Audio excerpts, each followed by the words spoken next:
Hello everyone! Magandang araw po sa inyong lahat. Welcome back sa aming YouTube channel, Forum TV Realty Lopez. This is Luis Ida, one of your site locators today.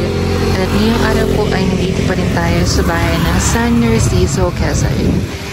Meron po ngayon tayong property na isa site na may sukat or lawak na 3.6 hectares o hektarya.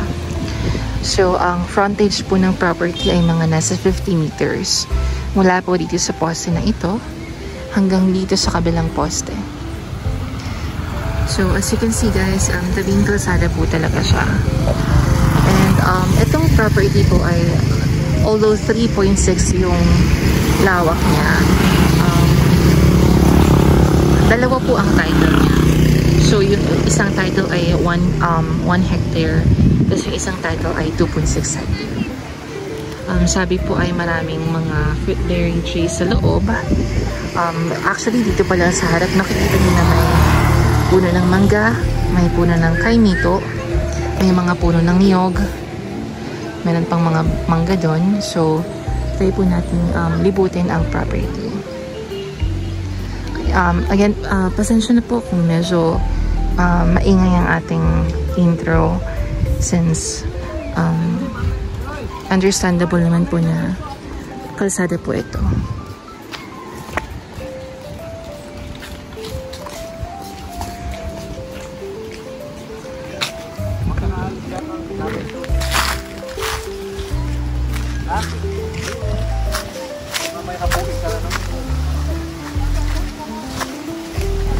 Wala doon kagawad sa kung yan, ano?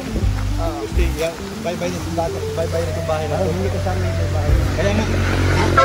Pero yung nula kasama yung kasama. Hindi nila nga namin. 650. And ang puno daw po ng niyog dito ay mga nasa 680. Sorry po. Mga nasa 680. Mga puno ng niyog. Itong puno po na ito ay kalamansi. Kung hindi ako nagkakamali, ito ay kalamansi.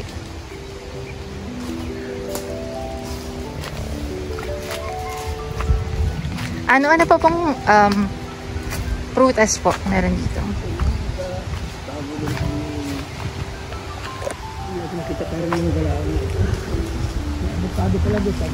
Mahogany. Ito ay mga kapatid. Parang meron daw avocado doon. Actually, flat yung property sa part nito. Ayan, makikita nyo naman, diba? Also, since kaming kalsada lang po siya, meron po talaga siyang source of electricity.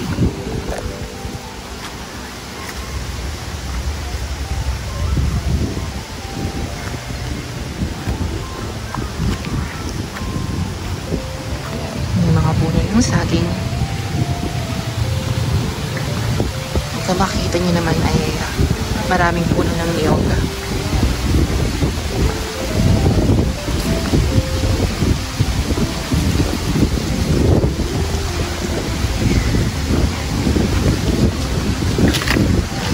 Medyo mahangin po ngayong araw. So, pasensya na po kung medyo maingay.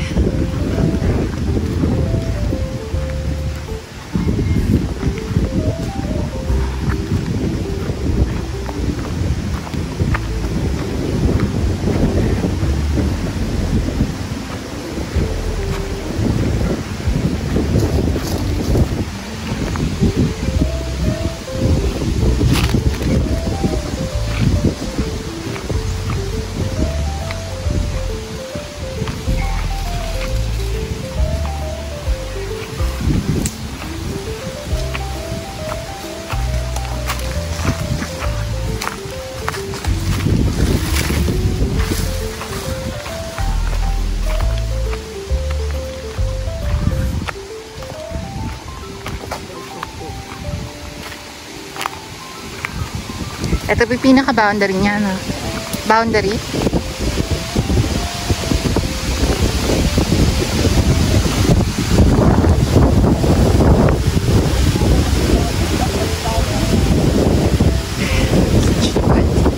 Medyo may kalabas na talagang crowd.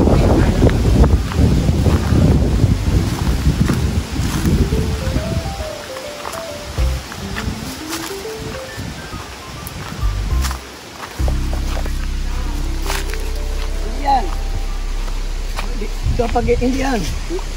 Ito lang, oh. Ito, hindi yan. Sa pagitan, oh.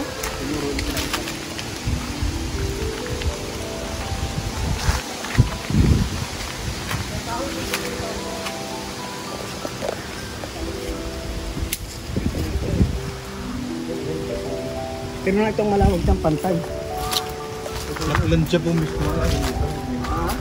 Hindi pala lahat flatland, may bundok pala. Itong malawak, flat.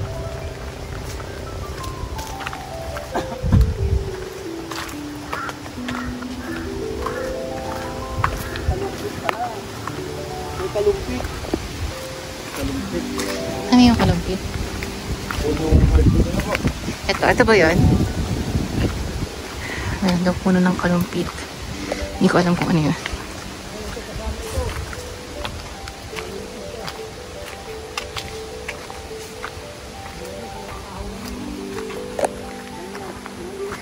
Itong part daw na to ay kasama.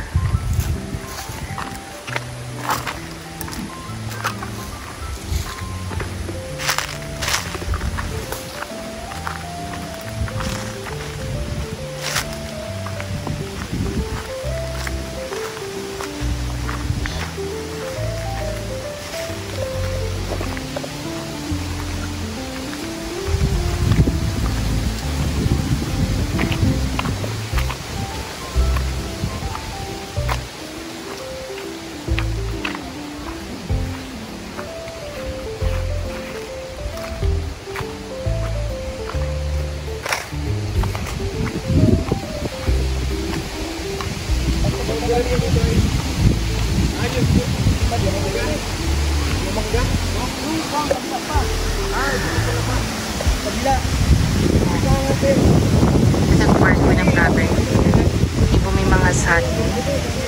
Ay, kasama na po sa property. Kung makikita nyo naman, maraming ano ng yun. Dito sa part na medyo pa-slope siya. Medyo pataas. Ito na lang po dito sa loob. Ito mong paloob na lang. Ay, sige po.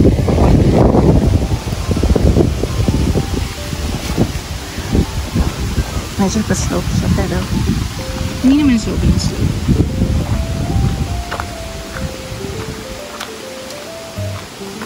Konti lang, slightly. Parang wala akong masyadong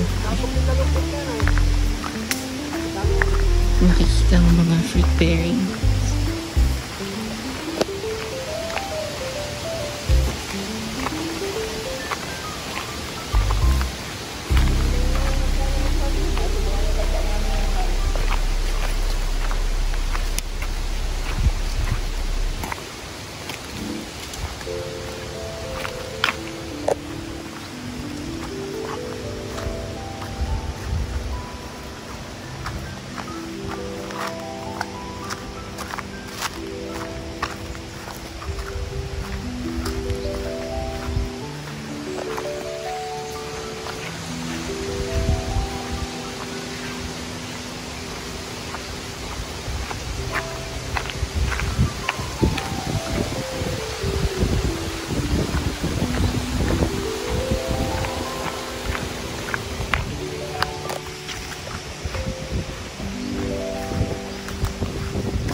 Medyo pagkamalawak po ang property.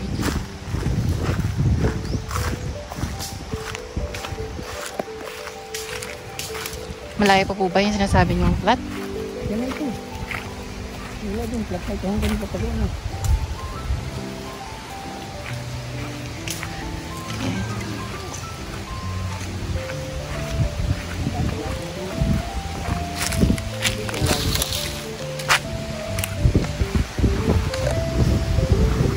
Makikita niyo naman, flat field naman siya. Malinis naman siya. Wala rin mataas ng damo.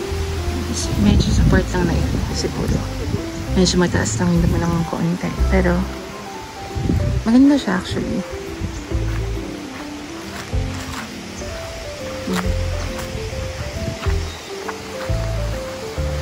Diba? Dito pwede kayong mag-business. Pwede kayo magtayo ng bahay dyan kung gusto nyo, or dun mismo sa may tabi ng kalsada, pwede kayo magtayo ng bahay. Pwede nyo rin gawing pang investment. Ayan.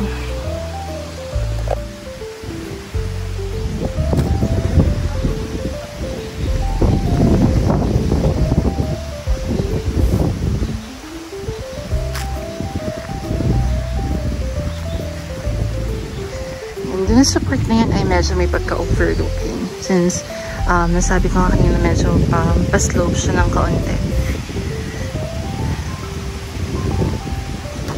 Pero as you can see naman, dito sa part nito ay flat land siya.